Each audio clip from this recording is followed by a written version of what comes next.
السلام عليكم ورحمة الله وبركاته. إن شاء الله تكونوا بخير وصحة وسعادة دائمة ورضا من الله. اليوم حبيت أسوي لكم فيديو كده خفيف ولطيف عن الغسالة الصغيرة. بما أنني اشتريتها فقلت أوريكم طريقة الاستخدام، العيوب والمميزات لهذه الغسالة قبل ما إذا كنتم مقررين تشتروا واحدة.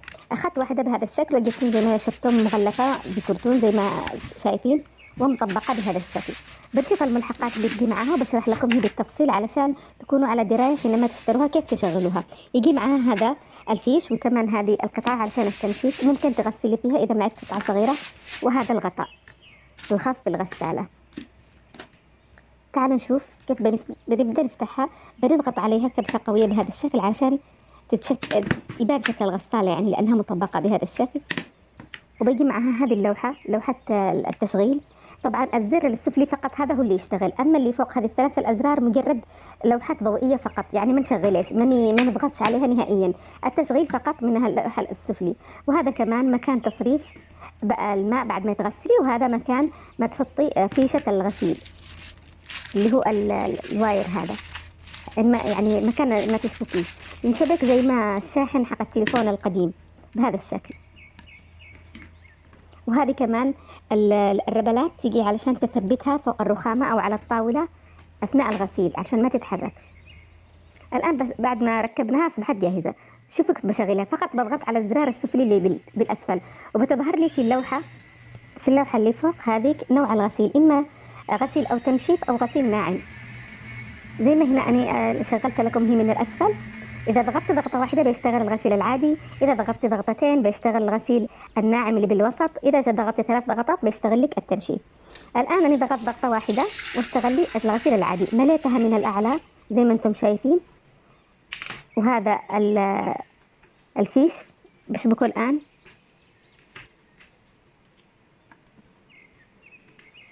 بعد ما شبكته على طول على الكهرباء، سويت هنا مسحوق غسيل والقطعة اللي أريد أن أغسلها، وضغطت ضغطة واحدة بس. لاحظوا اشتغل الضوء الأول، هذا هنا غسيل. الآن ما تضغطش ضغطتين نهائيا إلا لو تريدي تنتقلي للنوع الثاني من الغسيل اللي هو الناعم، أو 3 ضغطات علشان تنتقلي إلى التنشيف. الآن بدأت تشتغل. صوتها صغير، مش مزعجة نهائيا. هي سعتها 8 لتر وهناك 10 لتر وفي أقل. الآن تاخذ لك دورة كاملة بالغسيل حوالي 10 دقائق، أو الغسيل الناعم 15 دقيقة، أو التنشيف دقيقتين فقط. الآن بعد ما خلصت غسل حطيتها جنبي على الرخامة. بعد ما خلصت غسل يعني فرغتها إلى الحوض، لأنه سهل كذا، أسهل استخدام لها إنك تحطيها على رخامة المطبخ. فرغتها تماما. الآن بحاول أنشف القطعة اللي أنا غسلته. لاحظوا معايا، بشغل التنشيف الآن وبحط القطعة. أول شيء بحط القطعة وغطي عليها، وبعدين على طول أشغل التنشيف. لاحظوا معي، بضغط هنا فقط، طبعا 3 ضغطات متوالية علشان ينتقل لي إلى نظام التنشيف. الآن اشتغل التنشيف، بس أنا لاحظت التنشيف طبعا اشتغل. شوفوا اللوحة المضيئة هناك في الأخير. لاحظوا إنه من عيوبه إنه تتحرك كثير أثناء التنشيف، أما في الغسيل ما تتحركش نهائيا. من مميزاته إنه ما تاخذش خالص، حجمها صغير وما تاخذش مساحة كبيرة. ما تضطريش انك تشغلي الغسالة الكبيرة علشان قطعة او قطعتين من الجوارب او الشرابات او بلايز المدرسة. سهلة الحمل والتنقل والتخزين ومش مزعجة نهائيا، وسعرها كذلك مناسب. هنا لاحظوا بدأت تنشف، تخرج الماء الزائد. الآن بقول لكم عيوبة. إذا كنتم فعلا ناويين تشتروا فلازم تعرفوا إنه ما تقدريش تتنقلي من نظام إلى نظام، يعني من الغسيل للتنشيف، إلا لما تخلص الغسيل 100%. يعني لما تخلص دورة كاملة 10 دقائق، بعد ذلك تقدري تنتقلي إلى التنشيف. وكذلك من عيوبها أنها تتحرك بشدة وقت التنشيف، لذلك لازم تظلي ماسكاها أو إنك تستغني عن فقرة التنشيف هذه نهائيا. من العيب الثالث إن التنشيف عندها ضعيف جدا. أعتقد أن أعطيها من 10 بالنسبة للتنشيف، 4 من 10، لكن بالنسبة للغسيل ممكن أعطيها 9 من 10، فهي تنظف بشكل ممتاز جدا.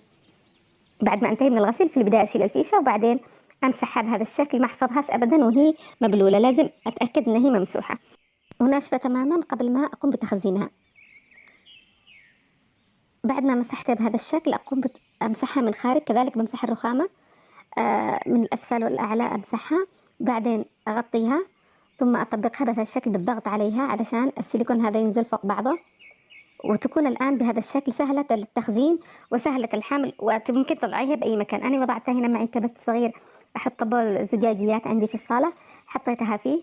ممكن تحطها في أي درج في المطبخ. سهلة جدا وما تاخدش مساحة. وبس هذا كان فيديو اليوم، أتمنى تكونوا استفدتم منه، وما تنسوش تعملوا لايك للفيديو وتشتركوا في القناة، وإلى لقاء آخر، والسلام عليكم ورحمة الله وبركاته.